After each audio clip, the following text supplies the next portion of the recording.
Operation rising lion নামে 12 June রাতে ইরানে বিধ্বংসী হামলা চালায় ইসরায়েল। এতে রেভলিউশনারি গার্ডের প্রধান, সশস্ত্র বাহিনীর চিফ অফ স্টাফ, খাতাম আল আনবিয়ার কমান্ডার সহ শীর্ষ অনেক সেনা কর্মকর্তা নিহত হন। শীর্ষ অন্তত 5 জন পরমাণু বিজ্ঞানীও প্রাণ হারিয়েছেন। এরপর থেকে চলছে দুই পক্ষের পাল্টাপাল্টি হামলা। অত্যাধুনিক আয়রন ডোম প্রযুক্তিকে ফাঁকি দিয়ে 2 রাতে ইসরায়েলের তেল আবিব সহ বেশ কয়েকটি শহরে আঘাত করেছে ইরানের ব্যালিস্টিক মিসাইল। ধ্বংস হয়েছে বেশ কিছু ভবন ও গুরুত্বপূর্ণ স্থাপনা। ইসরায়েলের প্রতিরক্ষা বাহিনীর সদর দপ্তরেও আঘাত করেছে ক্ষেপণাস্ত্র।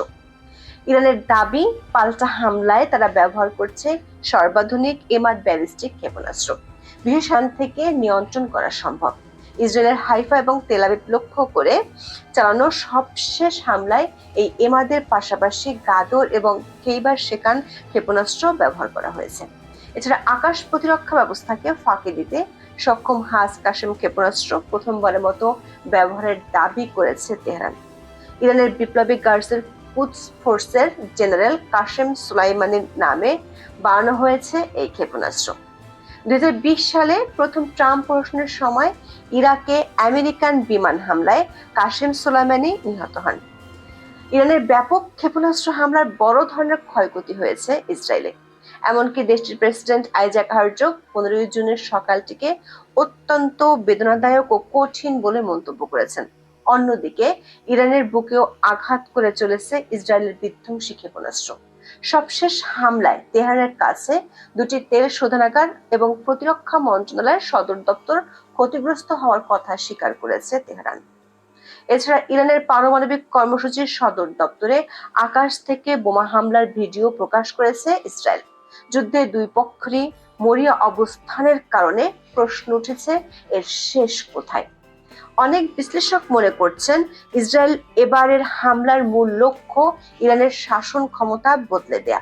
তাদের সঙ্গে যুক্তরাষ্ট্র, যুক্তরাজ্য, ফ্রান্সের মতো পশ্চিমা পরাশক্তি এবং অনেক আরব দেশও যোগ দিয়েছে। পরিকল্পনা বাস্তবায়নে অত্যন্ত সুকৌশলে কয়েক বছর ধরে দুর্বল অথবা নির্মূল করা হয়েছে ইরানের মিত্রদের। ফলে বলতে গেলে এখন অনেকটা একাই লড়াই করছে ইরান। ব্রিটিশ দৈনিক দ্য গার্ডিয়ানের এক নিবন্ধে কয়েক বছর ধরে ইরানের বন্ধুহীন হয়ে পড়ার তথ্য তুলে ধরা হয়েছে। এতে বলা হয়, ইরানের নেতৃত্ব পরিবর্তন ঘটানোই এখন ইসরায়েলের প্রধান লক্ষ্য। সাম্প্রতিক হামলাকে 2023 সালের 7ই অক্টোবর হামাসের ইসরায়েলের হামলার মাধ্যমে শুরু হওয়া ঘটনা প্রবাহের সবশেষ ধাপ হিসেবে দেখছে গার্ডিয়ান।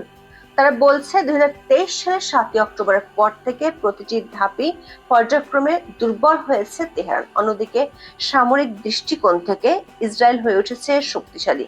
এসব ধাপের কোনোটি না ঘটলে ইরানে সরাসরি ইসরায়েলের এভাবে আক্রমণ চালানো সম্ভব হতো না। গার্ডিয়ানের নিবন্ধে বলা হয়, ইরানের ইসরায়েলের সাম্প্রতিক হামলার ধারাবাহিকতায় শুরু হয়েছিল গাজায় অভিযানের মাধ্যমে। ওই অভিযানে প্রায় 50,000 ফিলিস্তিনি নিহত হয়েছেন। হামাস সামরিকভাবে এখন এতটাই দুর্বল যে তারা আর ইসরায়েলের জন্য কোনো হুমকি নয়। নিবন্ধে বলা হয়, হামাস ছিল ইসরায়েলের বিরুদ্ধে মধ্যপ্রাচ্যের বিভিন্ন সশস্ত্র গোষ্ঠীর প্রতিরোধ অক্ষের গুরুত্বপূর্ণ সদস্য, আর সেই জোটের নেতৃত্বে রয়েছে ইরান। এই জোটের লক্ষ্য ছিল আরব অঞ্চল জুড়ে ইরানের প্রভাব বিস্তার এবং ইসরায়েলকে নিয়ন্ত্রণে রাখা। তবে হামাসের পতনের পর জোটের ভিত্তি একেবারে নড়বড়ে হয়ে গেছে। ইরান ও ইসরায়েলের ছায়াযুদ্ধ, গুপ্ত হত্যা এবং তৃতীয় কোনো দেশের সংঘর্ষের ঘটনা অনেক বছর ধরেই চলছিল। তবে দুই দেশের সরাসরি সংঘাত প্রকাশ্য রূপ নেয় গত বছরের এপ্রিলে। সেই সময় ইসরায়েল দামেস্কে ইরানি দূতাবাস কমপ্লেক্সে হামলা চালিয়ে 7 জনকে হত্যা করে। এর প্রতিক্রিয়ায় ইরান ড্রোন হামলা চালায় ইসরায়েলে। গাজায় হামাসকে দুর্বল করার পরের ধাপে লেবানন ভিত্তিক ইরান সমর্থিত মিলিশিয়া গোষ্ঠী হিজবুল্লাহর দিকে নজর দেয় ইসরায়েল। গত সেপ্টেম্বরের মধ্যে তারা হিজবুল্লাহর পুরো শীর্ষ নেতৃত্ব এবং মিসাইল ভান্ডারের বেশিরভাগই ধ্বংস করে ফেলে। এমনকি তেমন কোনো প্রতিরোধ ছাড়াই দক্ষিণ লেবাননে হিজবুল্লাহ নিয়ন্ত্রিত এলাকায় ঢুকে পড়ে ইসরায়েলি সেনাবাহিনী। দর্শক, এভাবেই গত 2 বছরে একে একে ইরানের মিত্র গোষ্ঠীগুলোকে অকার্যকর করে দিয়েছিল তেল আবিব। গার্ডিয়ানের নিবন্ধে বলা হয়, হিজবুল্লাহর উপর হামলার প্রতিশোধ নিতে ইরান একটি অকার্যকর বিমান হামলা চালিয়েছিল। এর জবাবে ইসরায়েল ইরানের আকাশ প্রতিরক্ষা ব্যবস্থার বড় অংশ ধ্বংস করে দেয়। লেবাননে হিজবুল্লাহ দুর্বল হয়ে পড়ার প্রভাব পড়ে সিরিয়াতেও। তারা সিরিয়ার আসাদ সরকারের পক্ষে লড়াইয়ের সক্ষমতা হারিয়ে ফেলে। বিদ্রোহীদের প্রচন্ড আক্রমণের মুখে গত ডিসেম্বরে পতন ঘটে ইরানের অন্যতম মিত্র আসাদের। আসাদ বিরোধী লড়াইয়ে ইসরায়েলের সহায়তার বিষয়টি এখন একেবারে পরিষ্কার। এমনকি সিরিয়ার নতুন সরকারের সঙ্গে সম্পর্কে নতুন অধ্যায় শুরু করেছে ইসরায়েল। বিভিন্ন আরব দেশের মধ্যস্থতা চলছে, দুই পক্ষের গোপন আলোচনা। অন্যদিকে তেহরান ও দামেস্কের কয়েক দশকের সম্পর্কের চূড়ান্ত অবসান ঘটেছে। এর মাধ্যমে মধ্যপ্রাচ্যে পুরোপুরি ভেঙে পড়েছে ইসরায়েল বিরোধী প্রতিরোধ অক্ষ। একমাত্র ইয়েমেনের হুতি গোষ্ঠী ছাড়া ইরানের পাশে আর কেউ নেই। সাম্প্রতিক হামলার সময় হুতিরা মিসাইল ছুড়েছে ইসরায়েলে, তবে হুতিদের সামরিক শক্তিও এখন আগের চেয়ে অনেক দুর্বল।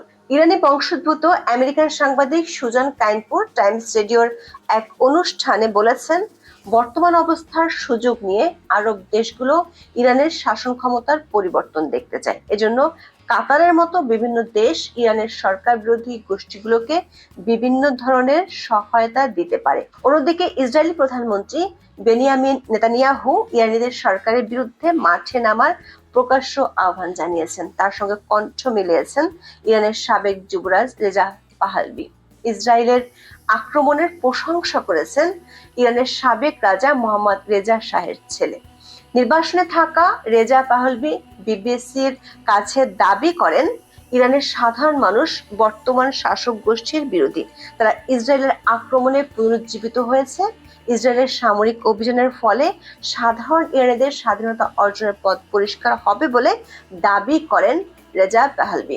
অন্যদিকে সাংবাদিক সুজান কাইনপুর টাইমস রেডিওকে জানান, হামলা শুরু হওয়ার পর থেকে রেজা পাহলভি ইসরায়েলে অবস্থান করছেন বলে গুঞ্জন রয়েছে।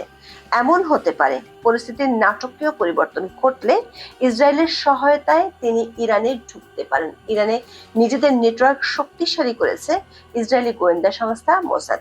এবার ইরানে বিমান হামলা শুরুর ঠিক আগে দেশটির আকাশ প্রতিরক্ষা ব্যবস্থা অকার্যকর করায় মোসাদকে সহায়তা করেন অনেক ইরানি। দর্শক, প্রশ্ন হলো, এবারে প্রচন্ড চাপ ইরানের শাসক গোষ্ঠী কি সামাল দিতে পারবে? গার্ডিয়ান সহ বেশ কয়েকটি সংবাদ মাধ্যম বলছে, ক্ষমতার পরিবর্তন শেষ পর্যন্ত যদি নাও ঘটে, তারপরেও বর্তমান শাসন ব্যবস্থার ভিত কেঁপে উঠেছে। এ কারণেই দেশে আরোপ করা হয়েছে নানামুখী সেন্সরশিপ। গতি কমিয়ে দেওয়া হয়েছে ইন্টারনেটের। অনলাইনে সরকার বিরোধী তৎপরতার অভিযোগে 16 জনকে গ্রেপ্তারের তথ্য জানিয়েছে ইরানি পুলিশ। হামলার যে কোনো ধরনের ছবি প্রকাশ নিষিদ্ধ করা হয়েছে নাগরিকদের জন্য। গার্ডিয়ানের নিবন্ধে বলা হয়, এই যুদ্ধ শেষ হওয়ার পর ইরান ফের ইসরায়েল বা যুক্তরাষ্ট্রের মিত্র হবে এমন সম্ভাবনা অত্যন্ত ক্ষীণ। তবে নিশ্চিতভাবে বলা যায়, যারা শাহের পতন ঘটিয়ে বিগত কয়েক দশক ধরে বিপ্লবী শাসন চালাচ্ছেন, তাদের ক্ষমতা এখন চরমভাবে, সম্ভবত চিরতরে দুর্বল হয়ে পড়েছে। এখন এ পর্যন্ত। সবাই ভালো থাকুন, সুস্থ থাকুন, নিরাপদে থাকুন।